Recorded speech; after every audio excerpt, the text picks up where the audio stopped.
Hi guys! Magandang hapon! Welcome back po dito sa Gandara Asoya Channel for Showbiz Update. Andito na naman nga po akong muli nagbabalik.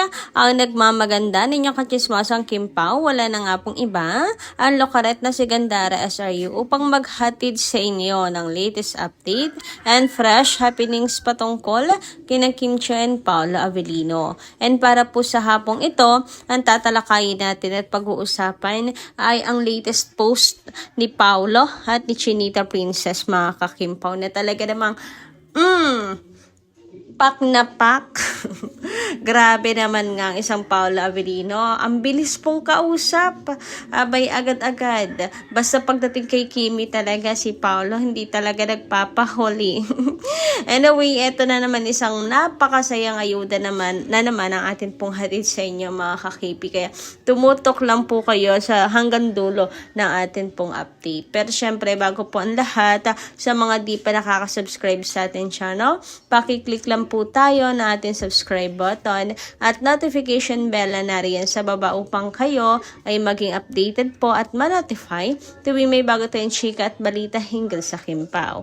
Basta mga balita na may kinalaman kina Kim Chiu and Paolo Avellino, sagot na po natin yan. Lalo na kung isa kayo sa talaga naman po araw-araw nag-aabang ng mga ayuda. Anyway, nais naman po nating magpasalamat ngayon sa ilan po nating mga taga-subaybay na nakasuporta na po sa ating pong mga daily updates matagal na at araw-araw ay nagkokomento sa ating pong mga ayuda.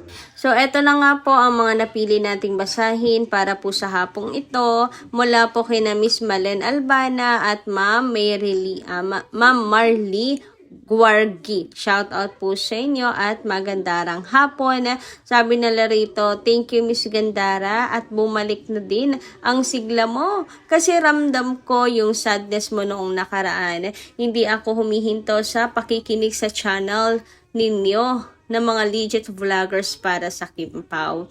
Thank you and stay strong. Need talaga ng Kim Paulandia ang katulad mo na loyal din sa Kim Pao. Again, thank you. Thanks for your update and support sa Kim Pao. God bless you.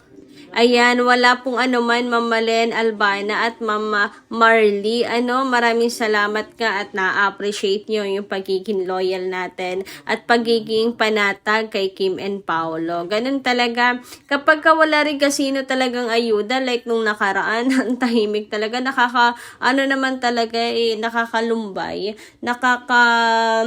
Sad naman po talaga, nakakawalang gana minsan. Pero syempre, for the sake of our mga kakimpaw, hindi rin po tayo tumitigil sa paghahanap ng ayuda at pagbibigay po ng assurance sa iba. Kasi yung iba talagang nanghihina na po during that times, di ba? Kaya gumagawa rin tayo ng paraan para maano po sila. Mapanatag lang po, Miss Malen Albana. Anyway, dumako naman nga po tayo dito sa next commentary natin para sa hapong ito. Mula po kay Miss EA, shout out at magandarang hapon. Di alibay lang panonoorin. Patay ang TV kapag 8 p.m. Di alibay lang ang susuportahan. 8:45 mula nung April 6 lang. So, suportahan, sikat na Kim Pao lang ang may karapatan. God bless, good luck, more blessings and success, Kim Pao. Sapat na.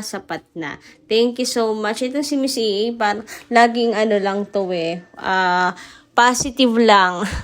Kahit ang daming mga hanas ng bashers, kahit pinapaligiran na ang Kim Paulandia ng mga bashers, napakapanatag lang nitong si Miss EE. Ang sarap basahin ang kanyang komento. Basta nakafocus lang siya sa Kim Pao, kumbaga para siyang bulag na sa iba, hindi niya tinitingnan ang mga distractions, nakafocus lang po siya sa Kim Pao.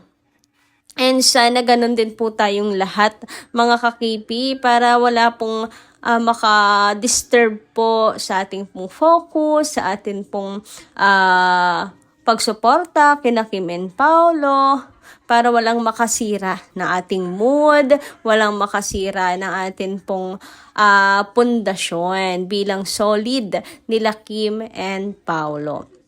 Anyway, dumako naman tayo ngayon sa next commenters po natin sa hapong ito. Mula po kina Ma'am Visitasyon de Guzman at Sir Edgar Bolasito ang next comment natin. At ang sabi nila rito, ang kukulit naman talaga. Yung iba sinabi ng naudlot lamang yung project ni Paolo kasama si Nadine. Ngayon lang matutuloy. The Alibay is the best and the real number one in the prime time. Yes, i-manifest natin yan, Sir Edgar. The Alibay lang ang malakas. And ayun na nga mga ka-KP, diba? Nalipat na nga ang The Alibay. So, eto na. ang lakas ng The Alibay, ang lakas nila Kim and Paolo ay kinakailangan na nating i-push talaga at ipakita sa management. And tungkol naman sa project ni Paolo, hayaan nyo na.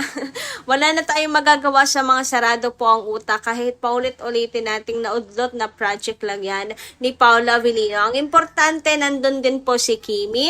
Kung wala pong dapat na ship na maganap sapagkat alam ni Kim Chiu, supportive si Kim Chiu, at nandun mismo si Kim Chiu. Okay?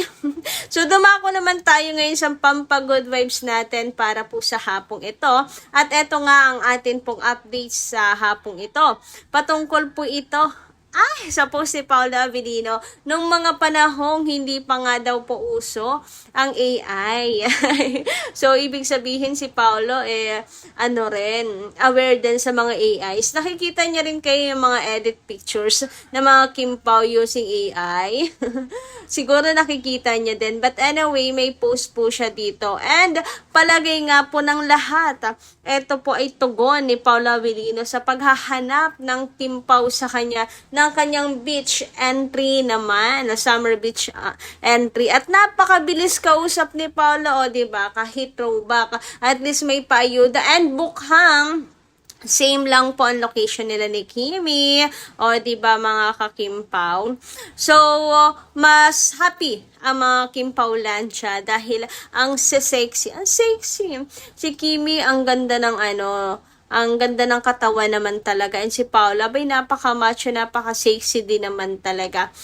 Tinan mo naman yan, Pao, paano mo kinakaya? Sobrang ganda ni Chinita Princess. At si Paula Avellino, talagang pagdating, kay Kimi, hindi po mapahindi. Ang bilis niyang kausap.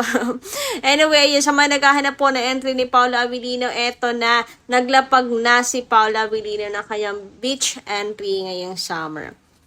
Dahil nga nag-post si Chinita Princess, hindi rin papahuli ang Paolo Avellino. Anyway, dumako naman nga tayo dito sa post sa X kung saan nagse-celebrate sapagkat ang tagal na nga nating panatag. At yung pagiging panatag naman natin ay talaga naman pong pinapaboran nila Kim and Paolo. Diba? Kumbaga worth it ang atin pong paniniwala, ang atin pong pagkapit kina Kim and Paolo. Sabi nga dito, almost 2 years ng panatag. Sa mga hindi marunong mag-connect to the dots, 3 to 5 days dyan, pack ni Kim endo shoots. Todo, walang pahinga. First week jogging Pao ang ganap ni Kimi. Update, stop when K left Pinas, invite ni P ng coffee and ng bread. Hashtag Kim Pao things, not dilulo. Oo nga. Since ayun nga, ibig sabihin, yung na yun ni Kimi, post na yun ni Kimi, pag-invite talaga yon. Hoy, yung pag-invite ni Paolo Avellino na magkape kay Kimi, dinaan na talaga sa social media, hindi na sa DM or direct message. Hindi naman pala nakakalimutan ni Paolo Avellino ang mga fans. Talagang talagang dinaan pa nga niya sa social media para kasama tayo, alam natin. Kaya sa mga nagtatampo dyan kay Paolo Avellino, hindi lang po talaga kayo marunong mag-connect to the dots at hindi na yun kasalanan ng Kim Pao. Kasalanan nyo na yun. Charot! So hindi rin natin napagtanto agad-agad pero yung pagiging panatag po natin ay hindi po masishake ng kahit sino man. Hindi po mayayanig ng kahit sino man. Talagang steady po tayo sa ating paniniwala kina Kim and Paolo at yung tiwala natin sa Kim Pao ay talagang 100% mga ka-KP. Kaya ayan, sa susunod, talagang connect to the dots malala na. Sabihin na nilang dilulo, wala po tayong pakialam sa kanila. Basta team panatag lang po ang mga Kim Pao fans. O, diba? Ang sarap kaya sa feeling na malalaman mong yung mga dilulo mo, yung mga hula, kutob mo, totoo naman pala talaga, 'di ba? Kaya naman, ayan mga ka-KP, para po sa lahat, dapat ay mas pag-igihan pa natin ang pagko-connect to the dots. Ibig sabihin yung pag-good morning ni Kimi pala talaga is, talagang nasa Paris na siya noon. Hay nako, waiting na po ako ngayon sa jogging together sa Paris, ayuda. Jogging ayuda ng Kim Pao. Oy, oo, 'di ba? Kasi nga tagal din po nilang nagkasama po sa Paris. So for sure, nag-jogging po sila. Kasi at nahinto rin si Pao sa pag-update ng jogging. Siguro mula nung nakasama na niya at nakarating na si Kimi sa France. Anyway, hanggang dito lang muna ating update. Maraming salamat po sa inyong pakikinig. Kita kasi muli sa susunod nating ayuda.